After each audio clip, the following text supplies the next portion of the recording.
Teddy for $9.99. I knew he existed because I like retrospective stuff like that, but I stopped watching him, and then out of nowhere I saw this video and was like, WTF, LOL. Oh, okay, Teddy. You know what, Teddy? Okay, listen, I'm not trying to call you out, and again, thank you for the $9.99. We love you here, Teddy. But I think that is the most normal super chat you have ever written in my chat before. It's like, oh my God.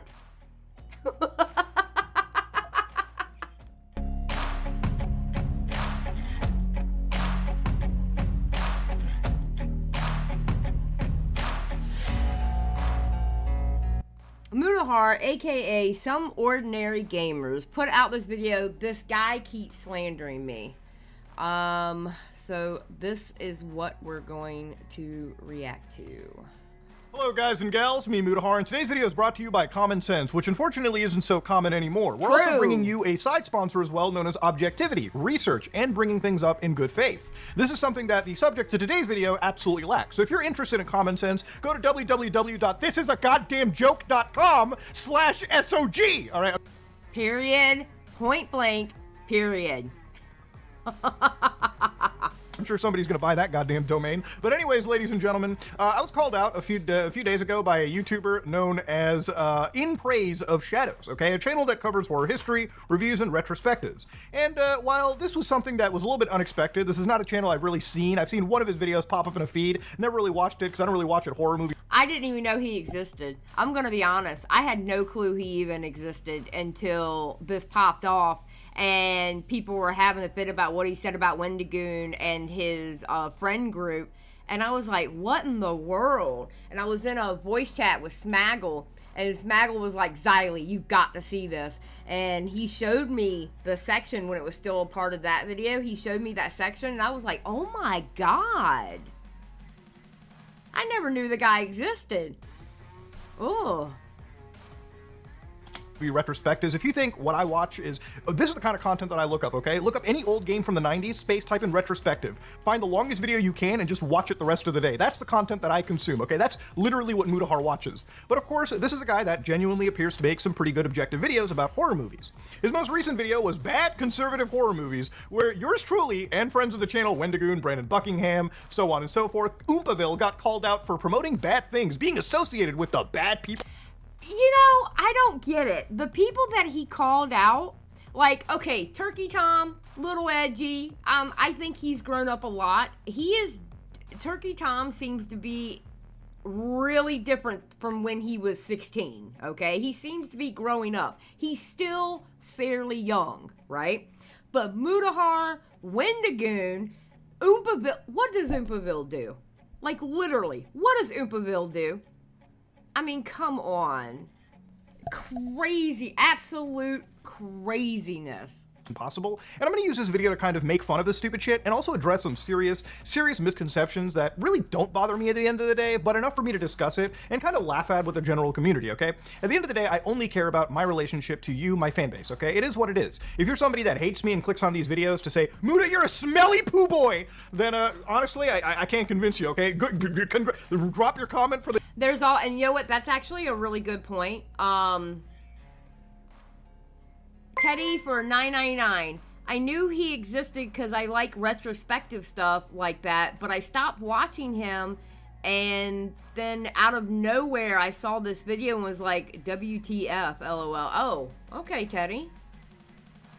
You know what, Teddy? Okay, listen, I'm not trying to call you out, and again, thank you for the $9.99. We love you here, Teddy. But I think that is the most normal super chat you have ever written in my chat before. Literally, that is the most normal super chat you have ever written in my chat before. I'm like astonished. But no, Mutahar makes a really good point here. Listen, if you're a content creator, you're gonna have people that hate you no matter what. There is nothing that you can say to change their mind. There's nothing you can say. There's nothing you could do. You could save the world from an apocalyptic situation, and they would still find a way to hate you. And one thing about being a content creator, you got to be able to put your middle fingers up in the air and say, you know what? I'm still going to do mine. I'm still going to be me, and I'm going to still do what I do. The engagement, and I guess do what you have to. All right? I don't really care. But again, ladies and gentlemen, it's fun to kind of laugh at these things and again, sort of like debunk a lot of the stupid misrepresentations you find on the internet. Now, this guy's video, Bad Conservative Horror Movies, watch a little bit of his content and you can kind of understand his political ideologies and his leanings, mostly left-oriented. Not to say that there isn't bad conservative horror movies or bad conservative content sometimes. Doesn't really matter what your political spectrum is. No matter what side of the political spectrum you're on, you're all capable of making absolute dog water. For instance, Daily Wire Plus launched Mr. Bircham, okay? Meet Mr. Bircham, a no-nonsense woodshop teacher at odds with his gamer son, snowflake students, and the school's Jedi. Justice, equity, diversity, and inclusion officer.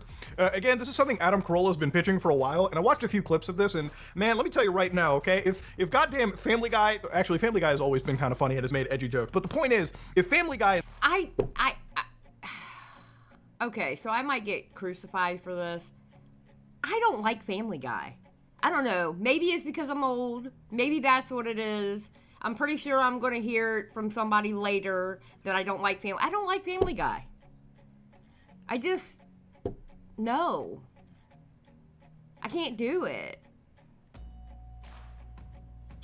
And South Park still exists, dropping this thing, pile driving it into the ground. This is one of those shows where you watch a few snippets out of, and it's literally like written by like a 40-year-old who just wants to appeal to one specific crowd. It's really the wildest thing about politics, right? You got like the extreme left wing and the extreme right wing, and like all the majority is in like the center middle area, and we're all just like collectively grown at the cringe some of these people spit out in their entire camps.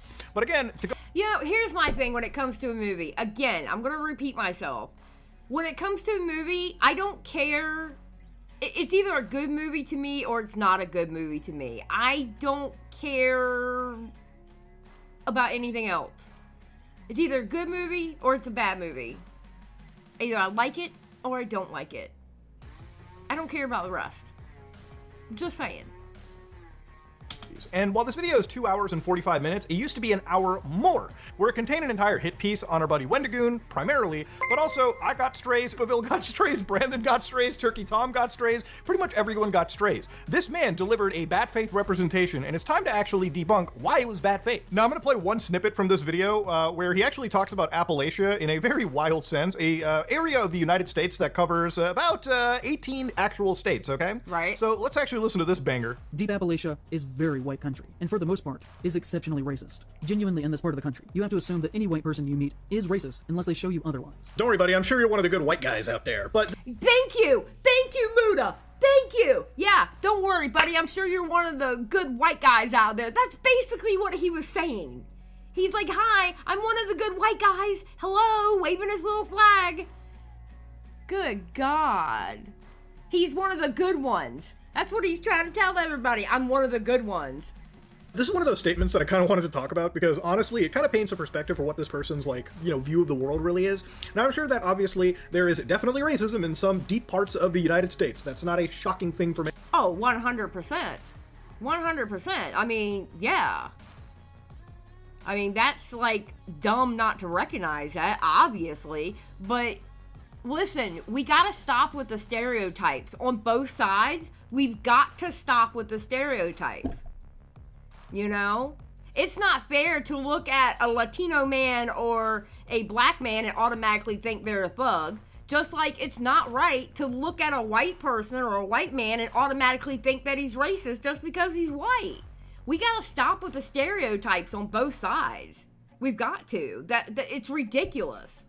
Just because of how somebody looks and how they were born, they can't help who they were born to and what they came out looking like. They can't. What? That's calling somebody guilty before you even know them. Many people to consume. But to broadly paint nearly every white guy living out there really serves as a statement to further separate society. I guess maybe the equivalent statement could be like, hey, look, all those Indian guys in Toronto, yeah, 99% of those dudes are racist. Trust me, you really gotta dig through the Indians in Toronto to find the non-racist ones. And imagine if somebody actually said that they would be looked at as being racist. It's the same thing. It's the exact same thing.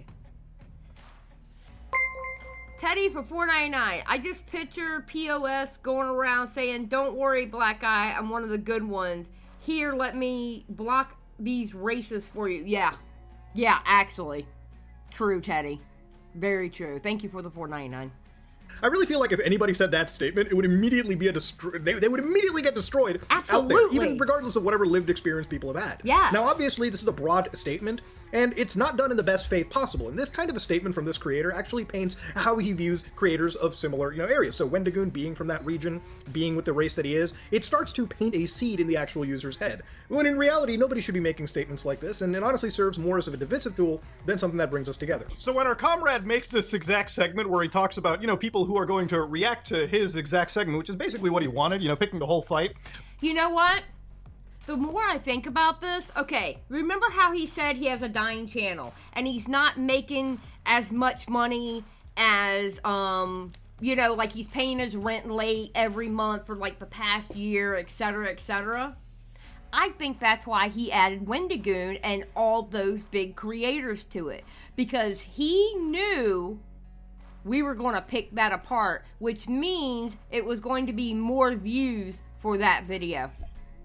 He literally did this for the views. And then he realized how dumb he was about it, and that's why he took that section off. Yeah, his last Hail Mary attempt, 100%, Deanie. Sid says, but then why did he cut that part out? Because he realized how dumb he was putting it in there. He didn't realize how bad the backlash would be. So... this is what he actually had to say. Watch this one. Then let's see how they react to this video's existence, because I am certain they will be very level-headed about all of this.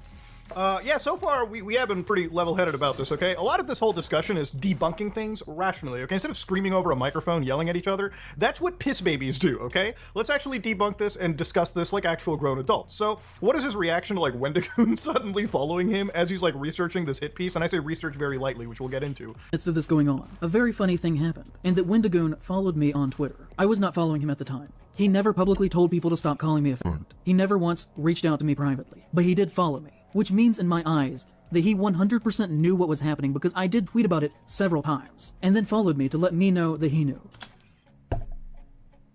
I don't know.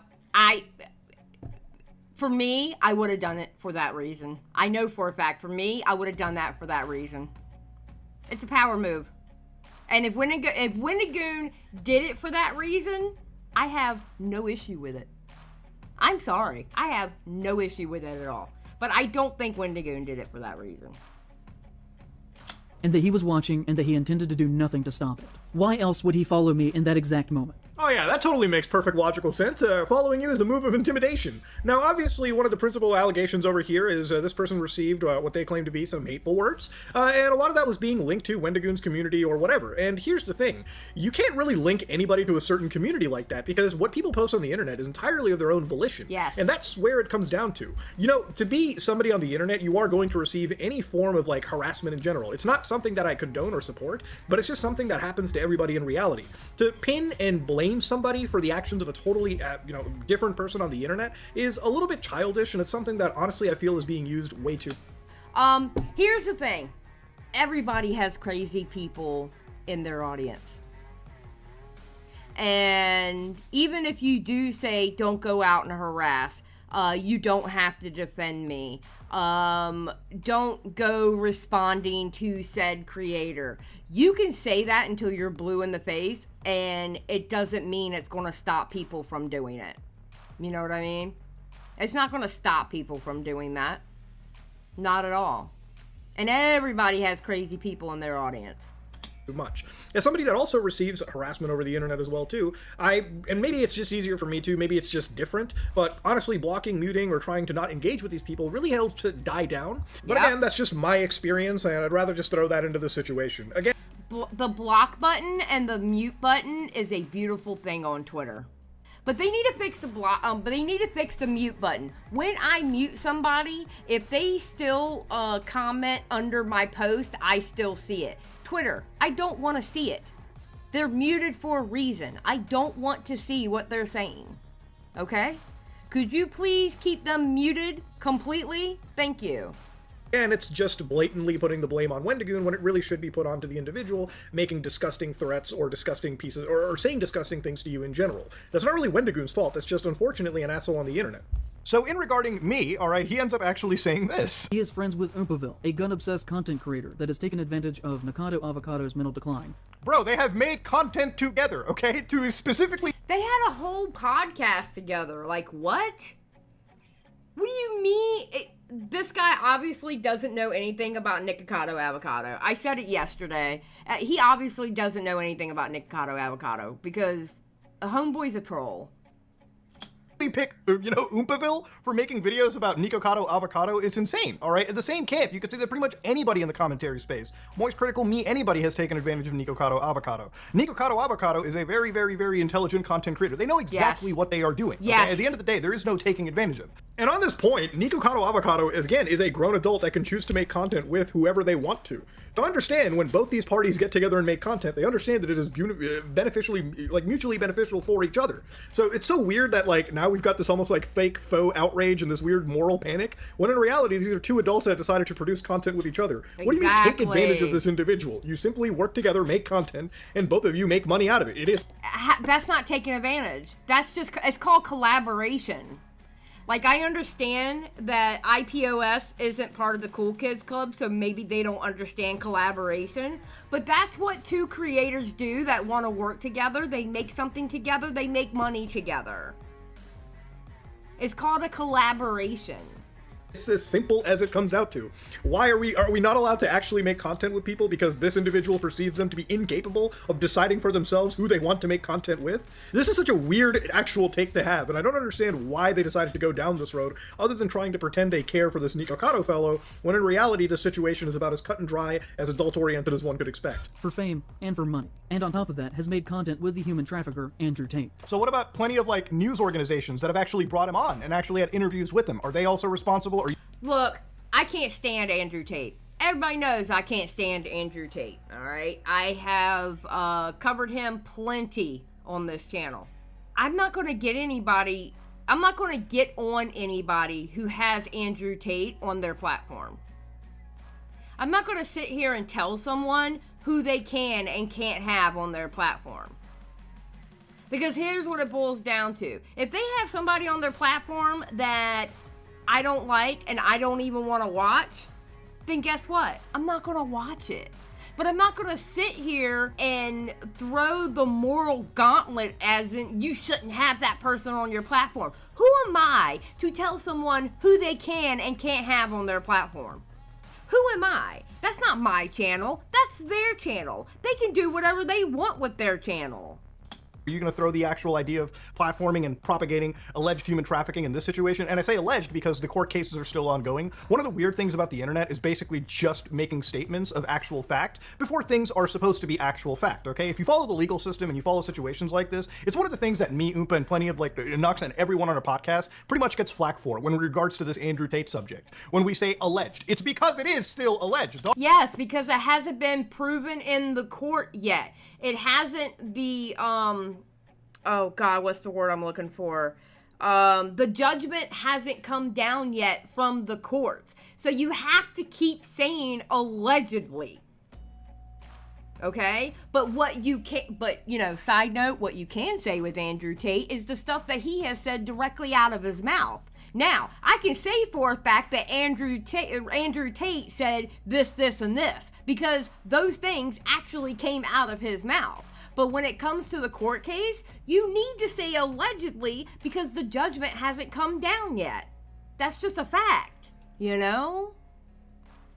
We are waiting. Obviously, I have my own personal beliefs. I don't think Andrew's a squeaky clean individual, but being objective is actually being objective, okay? And it's saying things as they are, right? And of course, if Oompaville's guilty for it, have you ever actually watched the content that he makes and the discussions we have about this character on the podcast? The more and more we actually research on him, and research by reading through actual court documentations, other court cases that aren't in the public eye, we start to develop our own negative perception of this individual based on actual stuff that we have researched, not a Twitter quote that we've read online. Listen, I already didn't like the man because of what was coming out of his own mouth. Okay, for example, I don't like Brianna Wu. Everybody knows I don't like Brianna Wu, right? That would be like when she called in to Now Recording. That's like me getting mad at the guys for having Brianna Wu on because I don't like her. Who am I to tell Now Recording who they can have on their platform and who they can't? You know what I'm saying? Who am I to say that? Verse says, or else you're liable. It's something everyone knows, considering POS used it as well. He's pretending to be dense to use it on them regarding Andrew. Very true. Very true. Some people have. He is friends with Mutahar, who argued against Andrew Tate being deplatformed from social media websites, and has recently showcased a great deal of transphobia in his most recent video. Oh, in his most recent video, he didn't even say the thumbnail. He said the video. Oh, okay. Let's see what Mutahar has to say about that. It pissed me off he said the video. boy, that thumbnail's never gonna leave me. I'll tell you what, that's the best $120 I must have ever spent. You know, the same thumbnail that's basically made a caricature right here of that character Keffels that I actually ended up covering. Now, looking at this image over here, it is in fact just a disheveled, greasy individual, okay? And people have questioned, you know, why is this the only art that I've actually commissioned? I never really commissioned anything in the past. I decided to do it because of a recommendation from other creators and a quick turnaround time. I probably would have commissioned art for this goober in the video, but I honestly just didn't have the time to. But the other reality of it is, too, is like, even the person that I was talking about used this person's art. So clearly they didn't care about that artist's attachment to actual sites that they consider to be bad. Because if that was the case, if their principles were there, they would never have used that art in the first. Exactly. 100%. Keffels used the art herself. Don't get mad because one was made of you when you use the art yourself. Oh my God. First place. Insane stuff to understand and talk about. So again, I press this individual on the idea of like, where is the transphobia that I was showcasing? Where is it? Is it in the room with us? Where is it? And again, that was a response over here. I was like, you're gonna back that claim up? What about painting me as a Tate fan when I clearly aren't? And in fact, this person's only response to this was, Mutahar, your art was transphobic. I have nothing else to say to that. You know what's funny? He says here to Mutahar, your thumbnail art was transphobic. But he said in the video that the video was transphobic, not the thumbnail art. He literally said the video. Bro, this dude likes to play with words. He really does. He likes to play with words. You know, you could actually apply some basic level of research and probably dig through just a quick little crumb and say the artist that I used made posts on that actual Kiwi Farms website and probably would have used that against me, even though I've already discussed this. See, this is the problem with this kind of stuff. Even their owns don't have any form of research to assist in their own. And of course, this is one of those things where he's like, I have argued against like deplatforming Tate. Now, I want to kind of address this because it is a point that kind of sticks around. This was the actual post that I'd made, I want to say in 2022, where I said, banning Andrew Tate is dumb, ideas should be challenged, and if he spreads misinformation, it should be countered in the public sphere. I really think, and maybe this is idealistic of me, but I really do believe that when talking about, you know, individuals on the internet, whether they be Tate, whether they be Sneeko, whether they be all these characters, deplatforming, I think, always strengthens a lot of their core base into thinking maybe they were right all along. That's what happened to Andrew Tate. That's exactly what happened to Andrew Tate. He got deplatformed, and he became a martyr. Now, people have started falling off because, like, people started waking up because then they started seeing where he said all these different things. And then where he was saying all these different things, those same things were popping up in the court case. And it's like, wait a minute. And 1 + 1 = 2. But again, the judgment hasn't come down on the court case yet. Maybe the establishment wants to shut them down. These people use euphemisms like the Matrix and whatnot to basically say that there are people oppressing them, when in reality they just have really shitty ideas that in the grand scheme of things, when you actually are countering them, like Charlie's made videos on Sneeko, I've made videos on Sneeko where we've collectively shat on the individual. Charlie taught him how to use guns, I taught Sneeko how to shift gears in a manual transmission vehicle, and of course plenty of other people have laughed at individuals, especially people like Tate. I really think that discussing these things instead of outright banning might actually be for the better. Now obviously this is a topic that's really brought up for debate. And it's one of those things that is a gross mischaracterization of where my stance is. This guy has basically glazed me up to be a fan when I'm going to do one thing that this guy doesn't do in all of his videos, it seems, is actually research. So this is my YouTube channel, and you see this little search button right over here? You click that, you type in the words Andrew Tate, all right, real quick, hit enter. It's a beautiful thing. That research button is a beautiful thing, let me tell you. Enter. And whoa, look at that, boys. I got a few big videos. They're not small. 1.9 million views, 750,000. Of course, this one right here, 27 minutes long, where we actually look into one specific case that really paints Tate and a lot of his friends as actual proper scumbags. Yeah, I take shit from every side, okay? Whether it's the most left-leaning or the rightoids or whatever. And it's literally because for actual objectivity, we do look through actual cases and information and come to a logical conclusion. A lot of the videos on my channel in this fashion is me presenting actual actual facts, actual evidence, and a lot of the conclusion is something that comes up to the average person. And I believe I present cases in such a way and in such a fashion that people usually come to what I believe is the more right conclusion, which is... Zane, thank you for being a member for 2 months. Muta being aggravated is like a controlled demo. True. That's the one thing about Mutahar compared to POS is POS did no research whatsoever. Think about what he did with Brandon Buckingham, right? He was literally taking what Sneeko said and used it against Brandon Buckingham. Sneeko, of all people. He was inadvertently sticking up for Sneeko. Like, wow, dude. You did no research. You were just spewing off at the mouth. Is that these people are scumbags. When discussing characters like Sneeko with 1.5 million views, objectively breaking down this guy's stupid thoughts and brain-dead logic in 31 minutes, I think does more than just simply saying this person's bad, because all they have to do is quote tweet you and shit on you, and their side wins, your side, nobody actually learns anything, okay? Whereas I make videos in a fashion where these people usually will not watch my entire video on their channel or even attempt to at all, because if their audience could see their contradictions and hypocrisy happen live in front of them, then they would immediately be clowned on. That's how you produce videos and how you make, I guess, quote unquote, a hit piece in this situation. Something that this individual failed to actually do. So I wanted to address these things and talk about them. But where it gets really dangerous is when this person actually makes a really, really serious claim against another creator that has been on the show. A creator that some of you might know as Brandon Buckingham. He's friends with Brandon Buckingham, a gun YouTuber who has been accused of threatening rape. So this is a situation where it's so... Oh, he does go into this. Okay, let's go. Let's go. Actually hilarious, right? He says that Brandon Buckingham is a gun tuber, which is so far from the course. Yeah, where is Brandon Buckingham a gun tuber? He's not a gun tuber. He travels around and talks to people. He's not a gun tuber. What, because he was shooting guns in a video? That doesn't make him a gun tuber. Like, how is he a gun tuber? What? The only thing that I've seen Brandon talk about with guns is when he went out to the ranch with Brandon Herrera and Donut Operator. The actual accusation of accused of threatening rape is actually something that I talked about in my video in regards to Brandon Buckingham and Sneeko. Now, while Sneeko likes to take it to the streets and whip his little Glock around thinking that he's hard, anytime YouTubers actually want to challenge Sneeko to a fight, for instance, like Brandon Buckingham, who fits his weight class exactly, actually matches his viewership and popularity, would absolutely, I would bet money on Brandon. I wish that fight would happen. I wish that fight would happen. Brandon Buckingham and Sneeko? Oh, I wish that fight would happen. That would be a fight I would pay to see. Honestly. Brandon winning could challenge him to a fight. Sneeko decides to back out and make jokes at home. But one thing that's interesting is Sneeko, without any form of critical thought, is also somebody that spreads around false allegations. Sneeko showcases a message sent to him by Brandon Buckingham. So obviously, to clarify, Sneeko has not signed to box. He has refused to fight because I'm on his dick. What a pitiful excuse. Your main channel is literally dying, and you desperately cling to this alpha male red pill persona that is completely fabricated. I used to... Yeah, Sneeko was a grifter. He grifted on red pill. Now he's an IRL streamer. I don't even know... then he went to IRL streaming. I don't even know what he's doing now. I have no idea what Sneeko's doing now.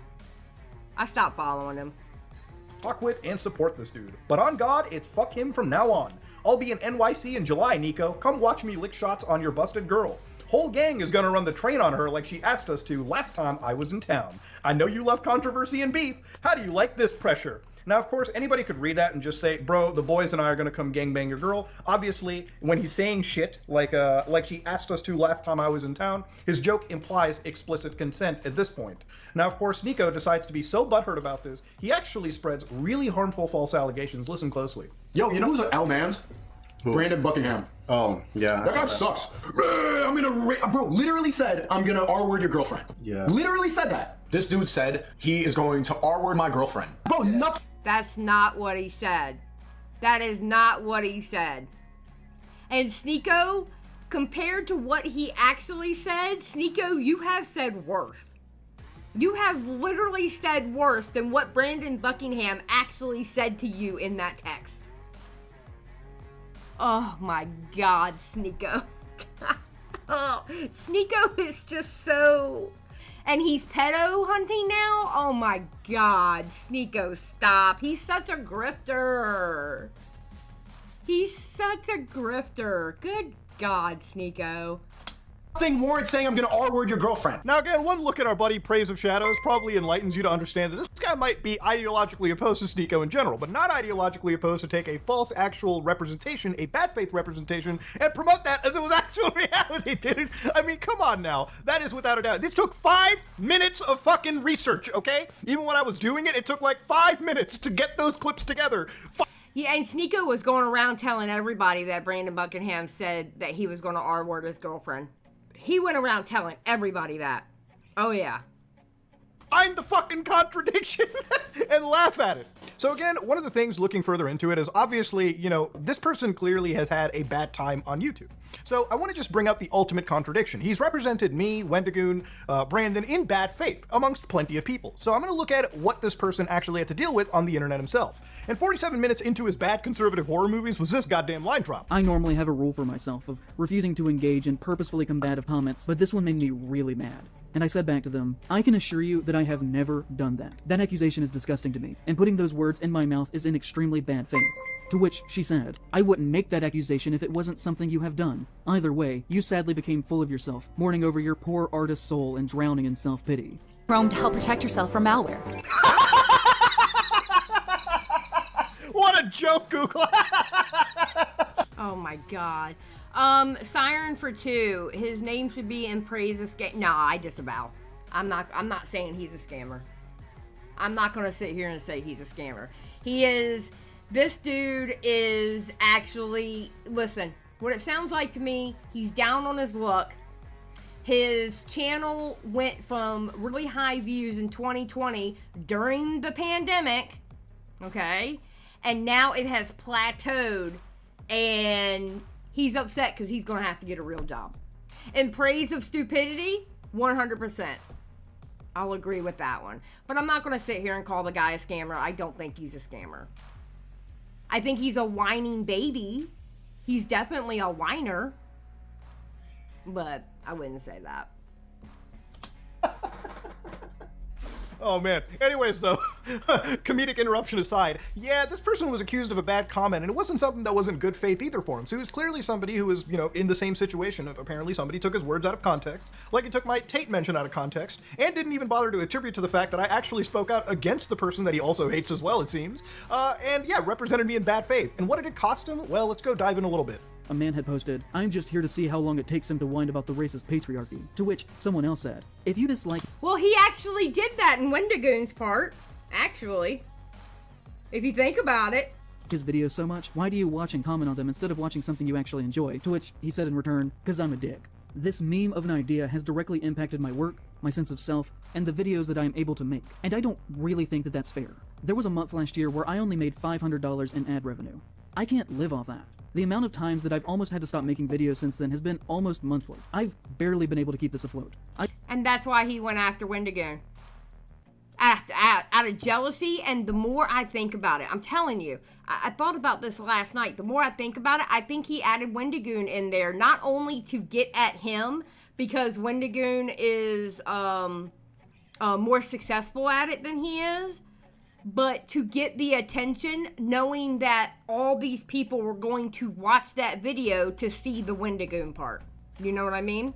I've paid my rent late most months for the past year. The cruel and untrue things that you say about another person do in fact have direct impacts on them and the way that people culturally see them. It's why I've put— Now look, all jokes aside, listen, obviously it is kind of a shame, right? Like the things that people say about you can cost you sponsorships, yes, viewership, advertisement revenue. Where there's consequences to people spreading misinformation about you? Wow, I would— And as he sat there spreading misinformation about people. Yeah, exactly. Kind of funny how that works, right?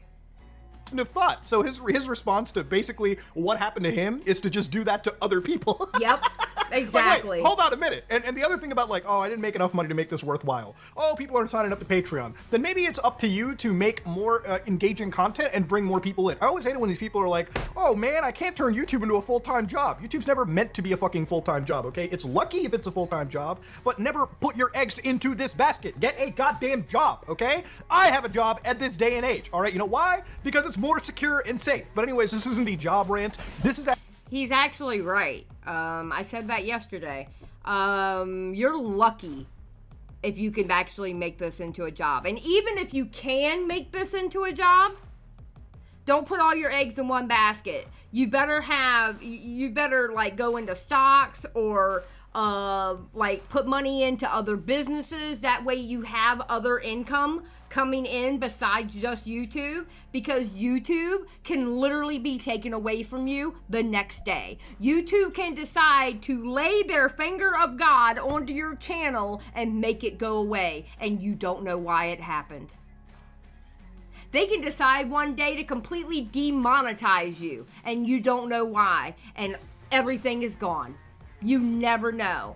If anything, use YouTube as a maybe a ladder onto other and better things, but don't put all your eggs in one basket, because YouTube can be gone in a second, in a flash. Actually more looking into this person, all right? They don't like bad faith, but they absolutely operate in bad faith, all right? It actually impacted them, and yet they do the same thing to other people. It's insane. And again, look, at the end of the day, it would be one thing if they actually had real cogent arguments, but in reality, they don't, and here they actually kind of admit here. So in this entire diatribe, they write, a thread about the last few days. Many people have said very fair criticism of me and my work, that I did not appropriately portray people, and I would like to address that. To Brandon, I do need to apologize to you for two things. The first, you are right. It is wrong for me to use that picture. I included it to show that you and Wendigoon had a closeness. There are other pictures I could have used. For that, I'm genuinely sorry. The second, I did not do my due diligence when looking into allegations against you. But you fucking repeated them! You repeated him about being threatening the R word. Like, what is going on here? I think this guy literally read some tweets that people said, because most people on Twitter, they don't look into things either. They just say shit out of their little Twitter fingers, okay? And I think he literally read what people were saying and didn't actually look into the situation. Crazy. But yeah, I think he literally took on Twitter what people were saying on Twitter, and it's a bunch of people who don't research anything, and he didn't go look for himself. How are you going to make a hit piece and not know what you're talking about? Like, come on. Here, here's the thing. Back when I, had my spat with Ethan Klein about the donation shaming, in retrospect, looking into it, it's like the most nothing burger thing in comparison to propagating actual allegations like this. What the allegation that he promoted, the idea of threatening, that whole R word stuff, that can actually ruin not just Brandon's channel, but possibly his social connections outside of YouTube. Imagine if a family member, like your parent, your sister, your brother, heard that about you, okay? The way they would perceive you would be forever shattered and diverged no matter what. This guy chooses to just run that allegation without doing the genuine 5 minutes of research. Dog, I had less than 3 minutes of my Sneeko video you could have watched that would have actually explained the situation, but instead he guns with it, which shows you that the kind of content that this person produces probably shouldn't be trusted. Anytime this guy makes a hit piece, it's probably so poorly researched that trusting anything he says is unreliable. And I don't trust a damn thing he says. Teddy for $4.99. He saw one guy say that Brandon threatened on Twitter and went, "We got him, boys," without actually checking if it's true. 100%. That's probably exactly what happened. Thank you for the $4.99, Teddy. I appreciate it. And it's kind of a shame, because I genuinely can see a good content creator, but he's actually ruined himself, at least publicly.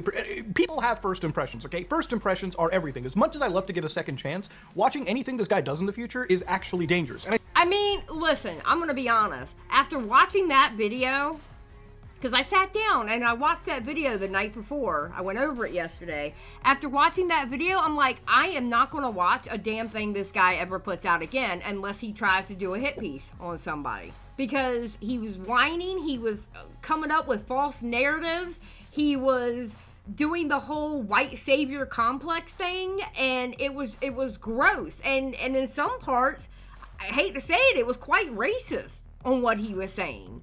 No, I'm not going to watch him. Why would I watch him? Why would I support somebody like that? No.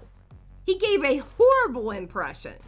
I think the kind of content and the kind of stuff that he promotes in terms of allegations like this is a real problem with YouTube. If you're going to make serious claims like this, you absolutely better have evidence. Otherwise, it really should be a TOS against you in a sense as well. But ultimately, going down into it, he says, ultimately, I did not feel you were worth my time, but you felt that he was worth your time enough to comment on in a video. Like, seriously, have some actual level of apologies to offer. This is not an apology. This is, I'm sorry, I'm a fucking idiot and I got caught. Now, of course, he said, you using homophobic language to me, calling me a low testosterone freak, does not change my opinion about you. Again, I have no idea how low testosterone is homophobic in any sense. Like, if you ever went to a gym and seen gay dudes work out, bros are hella filled with goddamn fucking testosterone. You ever seen them bodies? The best, the most physically adept people you'll find at a goddamn... By calling you a low testosterone freak, what? Okay, so apparently I have to be the retard whisperer here, okay? By calling you a low testosterone freak, he's basically saying you're acting like a woman. That's what he's saying. You're acting like a woman. He could have said that and it would have been the exact same thing. In other words, he's saying you're bitching too much. You're being a crybaby. You are being sensitive. That's what he was saying. You know? Like, come on. I hate this. Muta's getting him, though. Muta's getting him. Goddamn gym, I'll just say, pretty much, okay? Without getting... Actually, I'm getting kind of hot, goddamn. Anyways, to Mutahar, your thumbnail art was transphobic. I have nothing else to say. We've already covered this. Again, doesn't choose to jump in. I even gave him an extra bit of, like, ammunition against me. Didn't even decide to go down that. I always try my best. I dropped the ball here in how I presented this. My heart was in the right place. I try to live my life with integrity. If you've watched me for a long time, I hope you know this. I will always believe in trying to do the right thing and standing up to things I do not believe in. Again, this is just a diatribe of nonsense. Mentally, I've grown very tired of conservatives picking apart my work for 2 years. I am worn down. I let my emotions get the best of me here. No, I really think reading the term conservative here already just puts into place. I would say that most of the people on this list, alright, not all, but most, I would say, me included, are definitely not in the pile of conservatives, so to speak, okay? If you ever watched my content and given me more of a fair shake, like I've actually tried to do here for this individual, then you would realize that I'm actually quite on the center leftist side of things. I've taken a lot of... Anybody who knows anything about Mutahar, and I don't even watch Mutahar a lot, but anybody who knows anything about Mutahar knows that he's like center left. I mean, it's kind of well known he's center left, to be very honest. Hope, why does he keep assuming everybody criticizing him is conservative? That's a great question. I mean, I guess you have to be conservative to be against him? I don't know. That's really a good question. Like, why do they have to be conservative to say they don't like your content? It has nothing to do with that. Batterings from people anytime my personal viewpoints have ever showed up in videos amongst the most extreme ends of both sides of these spectrums. But in reality, I'm willing to take punches if it means I can promote who I actually am versus a caricature of me on the internet that only panders to one extreme side or the other. It really seems like the brain in this person's mind, the brain in this person's body is pretty much warped by the ideas of politics and infighting and team sports that unfortunately are what politics are these days. Nowadays, it seems like the people that are always trying to make a point and hit pieces when they're in these political camps care more about, you know, pushing their narrative versus about what is actually an objective fact and what isn't. And it's why bad faith representations of individuals have become so common in a lot of these spheres. That's very true. That's very, very true. It's getting out of hand, actually. It's getting very, very, very out of hand. You're on that extreme right-wing side of people painting the leftists as the extreme bad individuals that I guess they claim they are, and using the worst cherry-picked examples of them. And that's why people don't watch. This is why. You know what? What Muta is saying right here is exactly why Twitch poll is dying. Because people are tired of it. They're tired of it. It's the same arguments back and forth, and quite honestly, you know, the people arguing back and forth, they cherry pick on who they go against when they can't even self-police their own people. They can't even self-police their own community. But yet they're self-righteous against another cause. People are sick of it. That's why Twitch poll is dying. They're sick of it. Because he can't rationalize people agreeing in some things and disagreeing on others. He's in the same scene as Vosh, Keffels, and Tipster. He seems to act with the same black and white mentality. Yes, Aster. Yes. 100%. Yes. Yep. Alongside the left wing who use the worst cherry-picked examples of anybody that is slightly right to them as bad people, these are all things that necessarily don't amount to bringing anybody together. In fact, if anything, it's more of a divisive aspect of human society that unfortunately seems to be growing in today's day and age. Look, at the end of the day, all right, this guy, I really hope the best for him, and I really wish the best, and I really hope that his channel takes the uptick and he's able to actually pay rent on time and make the content that he wants to. But if you're gonna... The guy should just go out and get a part-time job. If you have to, go out and get a part-time job and supplement that income, okay? But your channel plateaued. everybody's views in 2020 was fantastic. Make hit pieces like this is a really, really bad trend in these kind of people who make content and actually promote the worst bad faith examples, because what had effectively happened to him and ruined his life, quote unquote, he's basically doing to the people around him. And of course I'm going to make a response, at least for me, in regards to my bad faith representation in this situation, because I feel like I have to. I don't like these kind of— Oh, Brandon Buckingham's supposed to make a video about this too. I can't wait. I can't wait for Brandon Buckingham to step up and say something. Things that are being said about me, especially when they aren't true. Nobody is. And I have a platform to at least counter and rebuttal and offer my actual perspective to it, which is what I'm going to do. But ladies and gentlemen, this is me, Mutahar, and honestly— Alright, oh wait. I wish the best for Praise of Shadows, as I wish the best for anybody in life. There's very few people that I have an actual genuine problem with. Those people are usually on the criminal side of things. I think that this guy could absolutely have a turnaround, and I really hope that he takes some time to sit back, relax, and understand that the people that he's mischaracterizing aren't really enemies in the first place. And if his whole goal was to pick a fight and basically try to make us look like the worst people imaginable, well, his bad faith representations just gave everyone that he's against the most ammunition that, anybody could dream of. That being said, though, ladies and gentlemen, this is— Well, Mutahar is a better person than me, because I wouldn't have been that nice. I can tell you that right now.